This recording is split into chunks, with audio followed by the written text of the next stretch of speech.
Well, I'm using some program, and everyone's going to laugh when I say this, but I'm using Acid, which is a really simple software. It's actually the same software that I was using 7 years ago when I started doing the sample things. And then I'm using SoundForge as well. So it's basically just that. And then I have lots of plugins, but in the end, I mostly use, I'm using less and less effects. So sometimes I will use mostly reverbs and envelopes, and then, just like maybe, cutting things up or that kind of approach. And then also, a lot of my stuff is done on actual sampling pedals.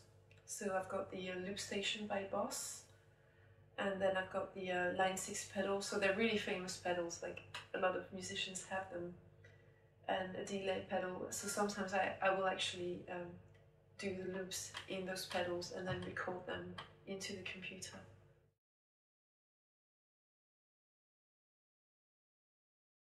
A lot of it starts with, as you said, just plucking things and just playing an instrument, and you may be, I don't know, you may be learning some piece, and then maybe there's going to be 3 notes that you particularly like, and that's going to develop into something.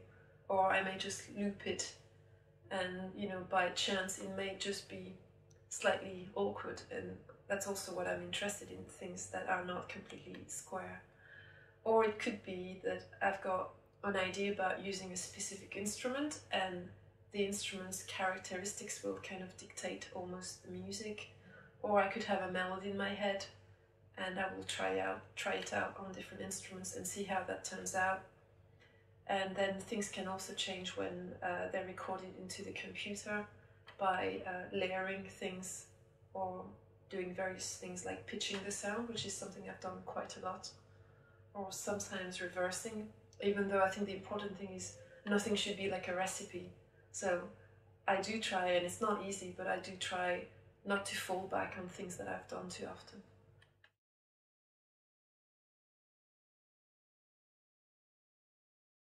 When I did my second album, I basically did everything in this place with absolutely no proper gear. So just like a contact mic, a really bad instrument mic, and just a Behringer mixing desk, which absolutely every engineer hates. I mean, if you tell people you use a Behringer mixing desk, like, wow.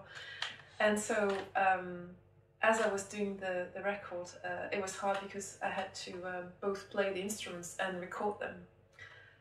But then I thought, well, am I really interested in having a realistic sound? Not really. I was more into pursuing, I don't know, it's hard to describe, but just a really personal sound that wasn't necessarily realistic.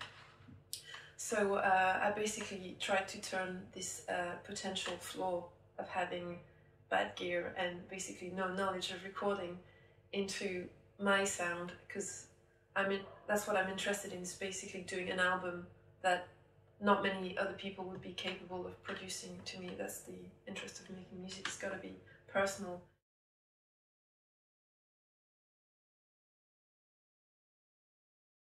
With the last album, Les Ondes Silencieuses, which focuses on mostly Baroque instruments, that was completely different, because for once I had some really good instruments, and also I did make an effort to play things as well as I could, even though I'm not a professional interpreter.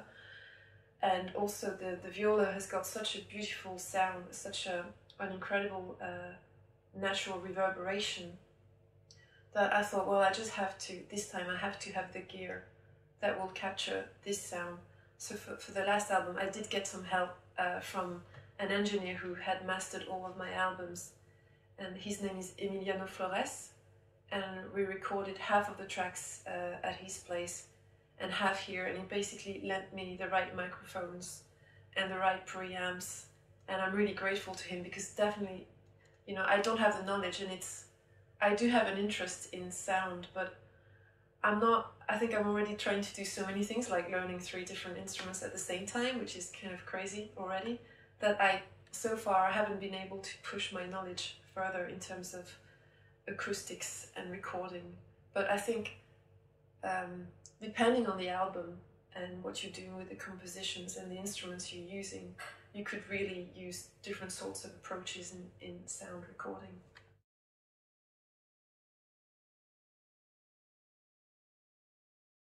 Well, I've calmed down on the instrument a bit because it was getting quite insane.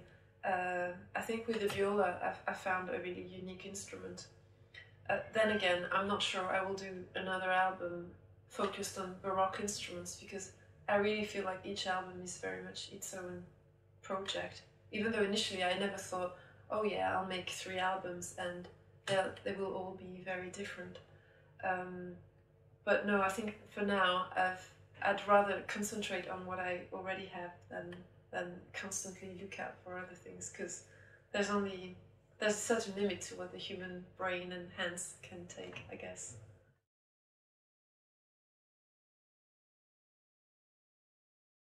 It does feed the music. I mean, especially playing live is what brought me to the second album.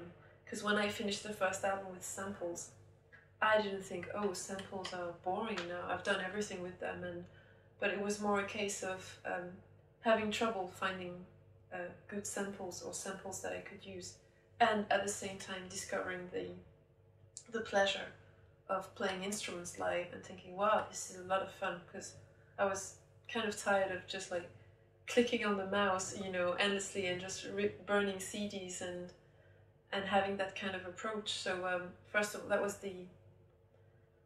the best thing that playing live brought me initially. And the second thing is, I think today, well, in general, it's great to bring your music to people, and I love the contact with people. I think it's very, I don't know, it's just really important for me to be able to put my music forward straight to people. And also, if you take a more professional point of view, I guess that with all the stuff about downloading now, in a way, the only thing that cannot be replaced and duplicated is an artist's live presence, you know, their presence on stage and what they're doing. So I think it's even more of a reason to go out there and, you know, meet your audience.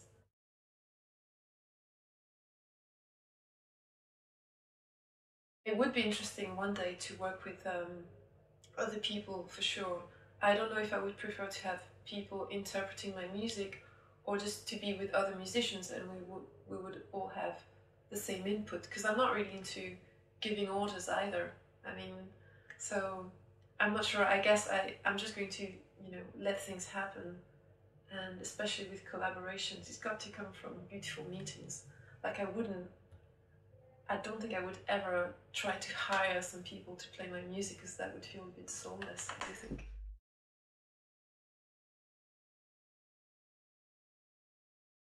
To be honest, I shouldn't answer anything about that, because I think I both have no clue, and at the same time I think it could head in many different directions. But the thing is, last year I basically produced 3 albums worth of music, because I had this commission from a French radio to do this work with whatever I wanted, and I chose music boxes, and that was turned into an EP, but that was almost as long as an album. Then I had the last album to make, and then I had a dance score to make, and that happened within 1 year. And for me, I mean, I would never have thought I was able to produce that much music, but I guess I tend to be quite critical with myself, and I think, oh, well, was it all as good as it could have been? Maybe if I'd restrained myself from doing more. And I think any musician who starts having any amount of success, I don't like the word success, but you're going to get tons of offers to play, to record, to contribute to compilations, to do film scores, whatever.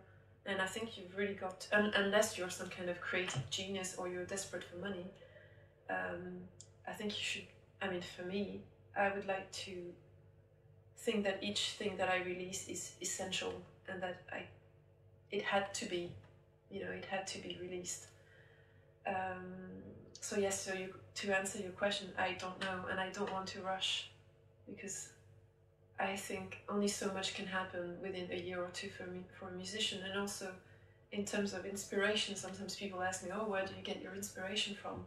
And that's such a weird thing. And I think inspiration also comes from living, and just simple things like you know, if you're traveling, for instance, as a musician, instead of like flying, doing your gig, heading to the hotel and flying back, maybe taking 2 extra days, and you know, sitting by the sea, or going to see an exhibition, or in your life finding the time to read books or going to the cinema. And I don't want to say that you know, artists work more than other people, but it can get really crazy. So I don't know where I'm heading musically, but I'm hoping that just with time things will become clear.